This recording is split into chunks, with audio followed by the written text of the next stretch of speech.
Naririto po tayo sa Tonsoya, Malabon dito sa San Antonio de Padua, Paris para po sa first Kawang-Gawa mission ni Miss Imelda Papin.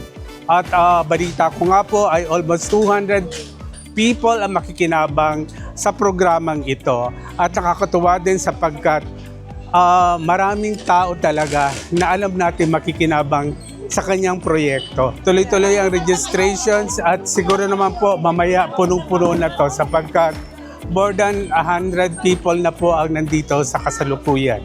Siyempre pa hindi po magaganap ito kung wala po ang pinakamamahal natin na si Miss Imelda Papin. Kaya po abangan po natin sapagkat may mga sorpresa rin po silang inanda para sa araw na ito. So ayan po, nagsisidatingan na sila at sana po maging matagumpay ang proyektong ito sa Kawang-Gawa mission ni Miss Imelda Papin.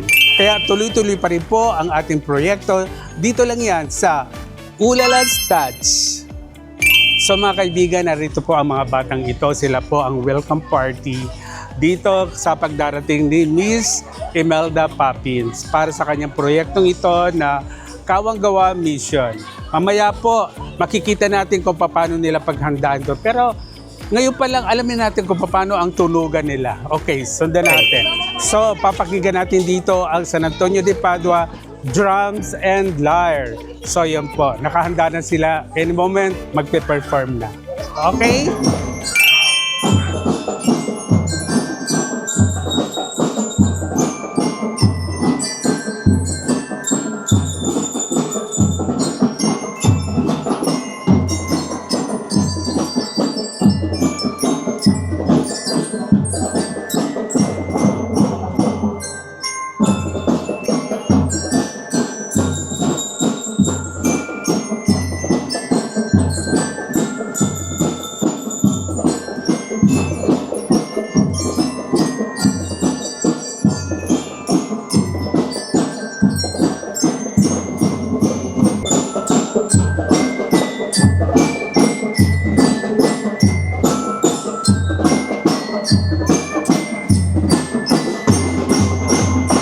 Oh, ayan. Grabe, pinakandaan talaga ng mga batang ito ang pag-welcome kay Miss Imelda Papin para sa kanyang Kawang-Gawa mission. Dito lang po yan sa Malabon at ito special coverage ng Ulala's Touch. Kasama ka, Miss Imelda Papin!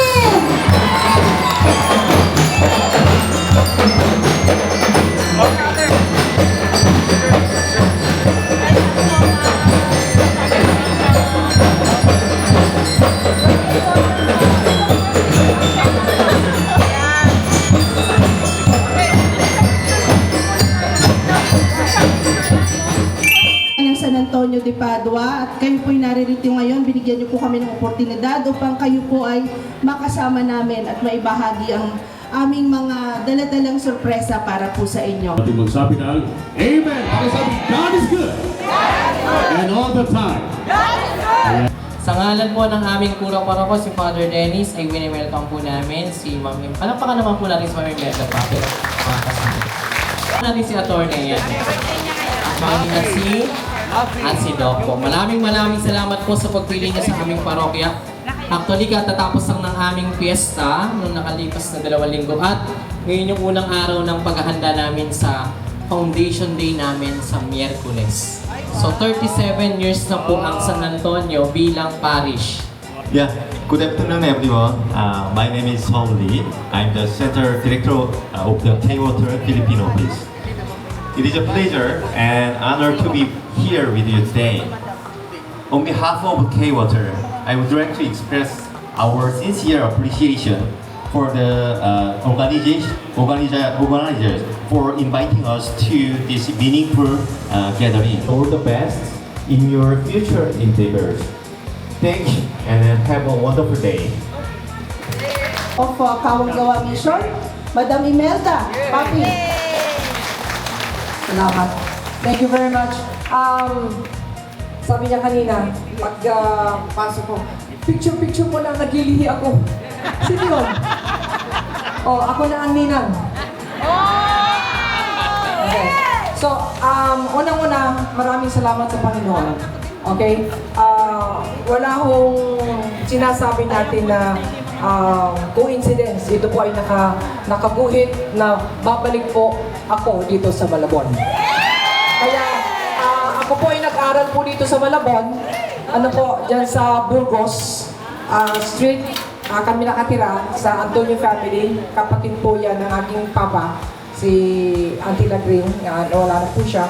At syempre po, nag-aral ako dyan sa National Teachers College. Okay? NTC. Buhay pa ba ang NTC? Ay, wala na. Wala na po yung NTC. Wala na. Okay. So anyway, nilito mga kamag-anak ko. At syempre, Lord, sabi ko nga, kayo ang nagbigay ng paraan para makabalik po kami ngayon. At launching po ngayon ng Kawang Gawa Mission. At dito namin ginawa po sa Malabon. At ako yung natatouch po, Father, kasi si Arnold, yung asawa ng aking pamangkin na si Cheryl. Arnold, nasan ka? Ano ka dito? Itong mag-asawa ito. Talagang napili-pili na ni Ate Dorly at saka ni Kuya Tony. Sila palapakan po natin. Sila ang walang sawang nag-remind na Tita, sige na. Sabi ko, sige, after nung hospitalization. Nag-ano po, na-hospital po kasi ako ng 1 month and 3 months na po ako nagpapahinga. Kaya first time po ako talaga lumabas para lang po makapiling kayo. Sino may gusto ng isang linggong pag-ibig? Sino may gusto ng pumiligaya ka sa piling ng iba? Sige, isang linggo na lang.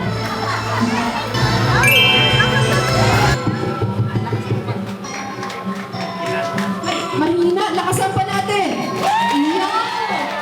Lunes, at tayo magkakilala. Lunes, nang tayo muling magkita. Miyerkules, nagtapat ka ng iyong pag-ibig. Huwebes, ay inibig din kita. Biyernes ay puno ng pagmamahalan. Mga puso natin ay sadyang nanawigan. Sabado, tayo biglang nagkatampuhan. At pagsapit ng linggo, giliw ako'y iyong iniwan. Ay bilis ng iyong pagdating. Pagdalis mo'y sadyang kay bilis din. Natulog akong ikaw ang nabibig. Ngunit wala ka nang ako'y gumising. Ay bilis ng iyong pagdating. Pagdalis mo'y sadyang kay bilis din. Ang pagsita mo nasa niyang kay sarap. Sa isang inap lang na wala rin lahat.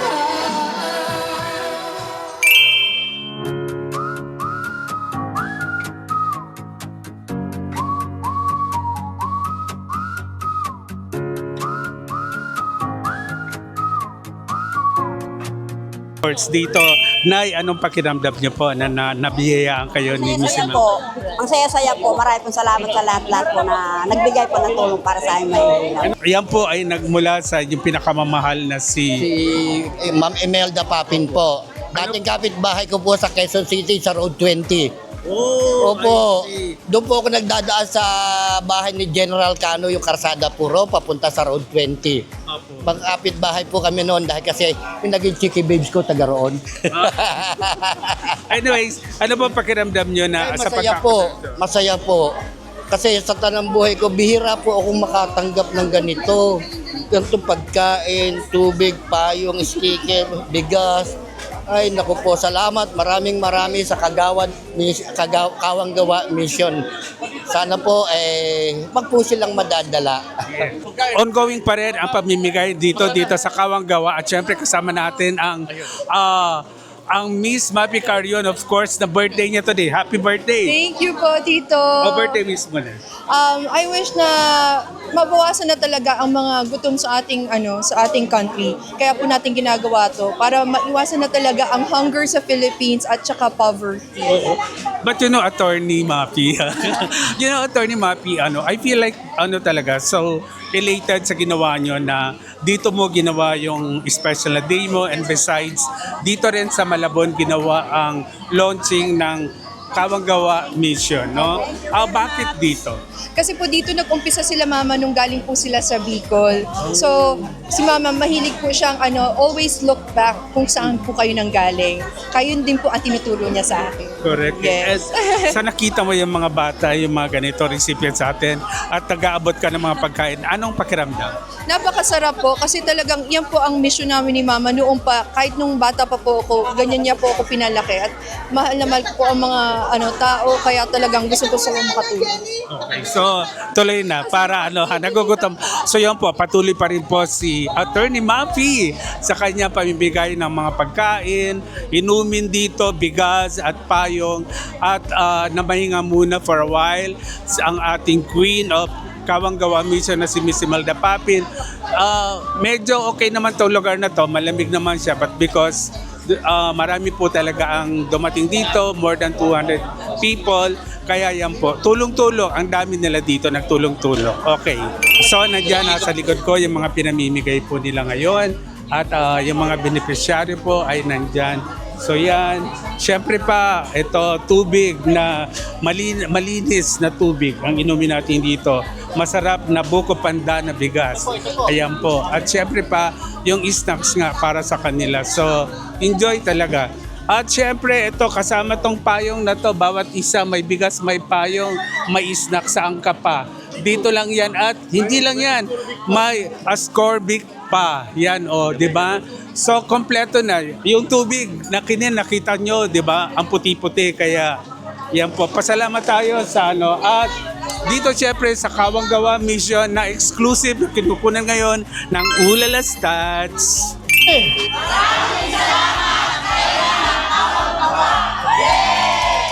Thank you very much.